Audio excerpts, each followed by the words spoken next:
7월 7일 월요일 기도를 돕는 그 사랑 매일 묵상. 매주 월요일은 팀켈러의 기도를 통해서 기도의 원리를 살펴보고 있습니다. 이번 주는 우리가 계속해서 기도를 분별하다에서 기도는 주문이 아니다. 그러니까 기도는 두 가지 컨버세이션 하나님과의 대화이고, 그 대화를 이어가다 보면 인카운터 하나님을 깊이 경험하는, 인격적인 하나님을 경험하는 그런 과정으로 가는데, 인격적인 하나님을 경험하는 인카운터링 갓에서 지금 삼위일체 하나님과 우리가 교제하는 것이다는 것을 계속 이야기하고 있습니다.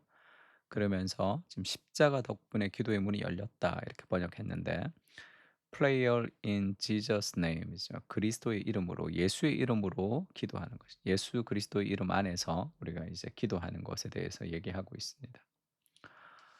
요한복음 14장 13절에 보면 너희가 내 이름으로 무엇을 구하든지, 그 예수님의 이름으로 구하면 내가 행하리니 이는 아버지로 하여금 아들로 말미암아 영광을 받으시게 하려 함이라. 내 이름으로 무엇을 구하든지 내게 구하면 내가 행하리라 하면서 예수님의 이름으로 기도하라 이렇게 얘기합니다.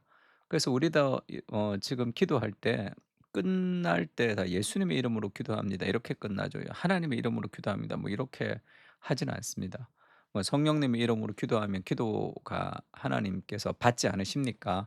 뭐 하나님의 이름으로 기도합니다 하면 안 받으십니까? 그렇지는 않죠. 그렇지는 않지만 그 문구 자체가 어떤 부족과 같이 어떤 비밀 코드 같이 되는 것은 아니지만, 그 그리스도의 이름으로 기도하라 할 때 그 그리스도의 이름은 단순히 어떤 비밀스러운 어떤 문구가 아니라 그리스도를 통해서 우리가 하나님께 나아갔다는 것을 고백하는 그런 신앙과 신학적인 고백이죠. 그리스도를 통해 그리스도의 이름으로 할 때 우리의 기도가 그리스도의 공로로 하나님께 나아갈 수 있다는 것을 기억하는 겁니다. 은혜로 우리가 구원받았고 은혜로 우리가 기도한다는 것을 기억하는 거죠. 요한복음 15장 16절에 너희가 나를 택한 것이 아니요 내가 너희를 택하여 세웠나니 이는 너희로 가서 열매를 맺게 하고 또 너희 열매가 항상 있게 하여 내 이름으로 아버지께 무엇을 구하든지 다 받게 하려 함이라. 예수님의 이름으로 우리가 기도할 때 그것이 다 받게 하려 합니다 말씀하셨습니다.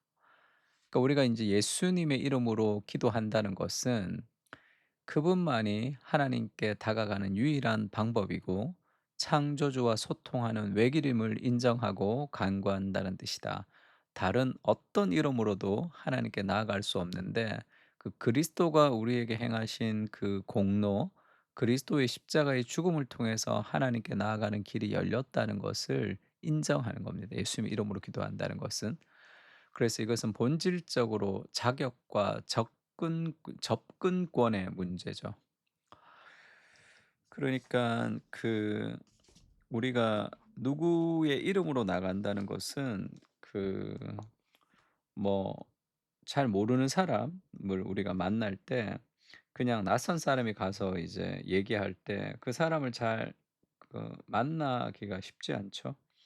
그러나 그 사람이 아는 누군가의 그 초대로, 또 그 사람을 아는 누군가의 이름으로 그를 만나면 만날 수 있죠. 그걸 굉장히 기뻐하며 반가워합니다. 그러니까 마치 자기가 자기에게 예전에 제가 이제 군대에 있을 때 저희 선임이 있었어요. 그 의무대에 선임이 있었는데 그분이 고향이 저랑 같았습니다.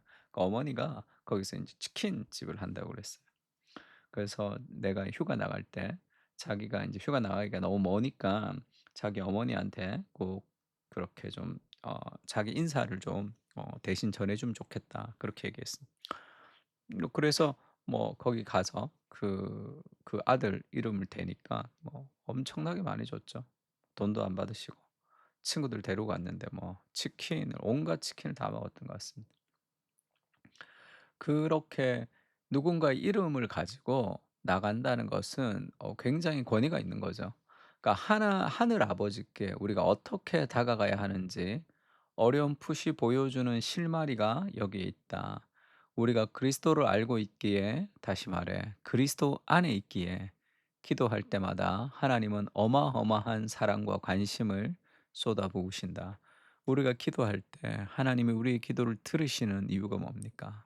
그리스도 때문이죠. 우리가 그리스도 안에서 기도할 때 그리스도의 죽음 때문에 우리를 예수님처럼 보신다는 걸 알아야 됩니다. 예수님이 하나님이 예수님을 보실 때 정말 사랑의 자녀로 보시겠죠. 그와 동일한 어쩌면 그보다 더 큰 사랑으로 우리를 보시는 거죠. 내가 사랑스럽기 때문이 아니라 그리스도를 통해서 나를 사랑하시기 때문에 그렇습니다. 그러니까 예수님의 이름으로 우리가 기도한다는 것은 어마어마한 특권이 있는 거죠. 하나님께 나아갈 수 있는. 그래서 그리스도의 이름으로 우리가 그리스도 안에서 기도하기 때문에 하나님은 우리의 기도를 너무 기쁘게 들으시고 어마어마한 사랑을 쏟아부으시는 거죠. 그리스도 때문입니다. 에베소서 2장 18 절은 이는 그로 말미암아 할 때 그는 그리스도입니다. 그리스도로 말미암아 우리 둘이 할 때 이 우리 둘은 이방인과 유대인, 이방인과 유대인은 굉장히 원수처럼 지냈습니다. 근데 신약의 교회 안에서 이방인과 유대인이 하나가 되는 거죠. 우리 둘이 한 성령 안에서 아버지께 나아감을 얻게 하려 하심이니 굉장히 재밌죠. 기도 안에 삼일체가 다 들어 있습니다. 그리스도로 말미암아서 성령 안에서 아버지께 나아가는 이 삼위일체의 연합이 우리의 기도 가운데 다 들어 있는 거죠. 하나님 아버지께 예수님의 이름으로 기도할 때 성령께서 우리의 그 기도를 전달해 주시는 거죠. 우리의 그 기도에 역사하시는 거죠. 그로 말미암아 우리 둘이 한 성령 안에서 아버지께 나아감을 얻게 하려 하심이라. 그 이방인과 유대인 모두 그리스도를 통해서 한 성령 안에서 아버지께 나아가게 됩니다. 여기서 나아가다라는 단어는 이 헬라어 단어가 통상적으로 임금이 누군가에게 아련을 허락할 때 쓰이는 표현이에요. 그 사장이 아무리 다급해도 닥치는 대로 막강한 권력을 가진 임금 앞에 나갈 수는 없습니다. 뭐 내가 억울하다고 대통령 앞에 무조건 나갈 수 없잖아요. 근데 그 아들이면 가능하죠. 새벽 4 시에도 연락할 수 있습니다. 그것이 주는 그런 자녀됨의 특권과 같은 거죠. 근데 임금이 누군가를 아련을 허락했을 때 나아갈 수 있는 그런 종류의 나아감이죠. 어마어마한 특권을 누린 거죠, 그리스도 때문에.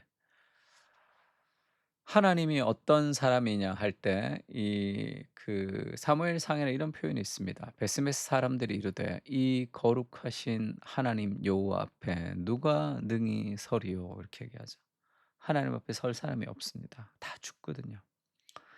시편 130 편도 이렇게 얘기합니다. 여호와여 주께서 죄악을 지켜보실진대 주여 누가 서리이까.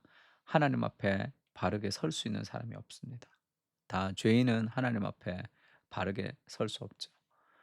또 모세가 "주님의 영광을 보여 주십시오." 이렇게 얘기할 때 "네가 내 얼굴을 보지 못하리니 나를 보고 살 자가 없음이라." 그 모세도 그 인간의 모세의 한계는 하나님을 보면 살 수가 없는 존재죠.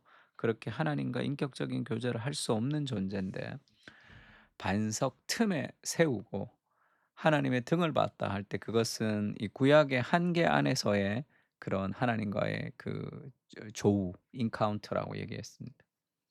근데 그리스도께서 십자가에 죽으셔서 길을 내셔서 이제 그 함부로 볼 수 없었던 그 하나님의 영광을 우리가 보고 느끼고 누리는 거죠. 예수님을 통해서 거룩하신 하나님의 임재 앞에 담대하게 나아갈 수 있다는 바울의 주장은 그야말로 놀라운 얘기다. 크리스찬에게는 늘 귀 기울여 들어주는 분이 계신다. 예수 그리스도께서 그렇게 만드셨기 때문이다. 주님은 십자가에서 돌아가심으로써 하나님과 우리를 화해시키고 그분을 아버지로 모시게 하셨다. 우리가 그리스도를 통해서 보혈을 지나 하나님께 나아갑니다.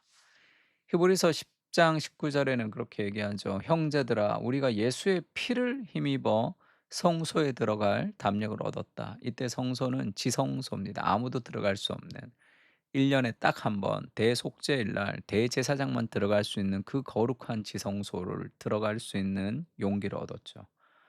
왜냐하면 그리스도의 죽으심으로 휘장이 열렸다. 그렇게 얘기합니다. 그 휘장은 곧 그의 육체라 그의 육체가 죽으심으로 이 휘장이 열렸다. 이렇게 얘기하죠. 휘장을 뭐 잠깐 언급하자면 그 가장 거룩한 곳에 지성소가 있고 그다음에 성소가 있습니다. 근데 이 지성과 성소를 구분하는 텐트가 있었어요. 그 휘장이 이렇게 치어져 있었죠. 그래서 이 커튼을 사이에 두고 아무나 들어갈 수 없는 곳이 됐죠. 지성소, 하나님의 언약궤가 있는. 대제사장만 1 년에 한 번 들어갈 수 있는 그곳에 그 휘장이 찢어졌다는 거예요. 열렸다. 그리스도의 육체였다 그 휘장이. 그래서 그리스도가 십자가에 죽으시면서 찢은 몸으로 핏길을 연 거예요. 그 그리스도의 피를 통해 하나님께 나아가게 됐죠. 왜냐하면 하나님을 만나면 죄인은 다 죽어야 됩니다.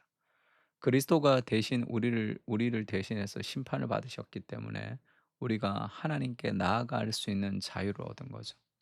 그 기도는 그리스도의 목숨과 바꾼 특권이라고 할 수 있습니다. 로마서 8장 25 절부터 30 절인데 같이 좀 묵상하면서 기도하면 좋을 것 같아요. 기도는 그리스도의 십자가의 죽음을 통해서 우리에게 선물한 하나님께 나아갈 수 있는, 예수님의 이름으로 기도하면 하나님께 나아갈 수 있는 위대한 특권을 우리가 얻은 거죠. 기도하지 않는다는 것은 그리스도의 죽음을 너무 헛되게 만드는 겁니다. 어떻게 이룬 구원입니까? 우리를 하나님께 나아가게 하기 위해서 그리스도가 목숨을 버리신 거죠. 그것을 헛되지 않게 그 기도 가운데 정말로 인격적인 그리스도 하나님을 깊이 경험할 수 있게 해 달라고 말씀 보면서 함께 기도했으면 좋겠습니다. 다 같이 기도하겠습니다.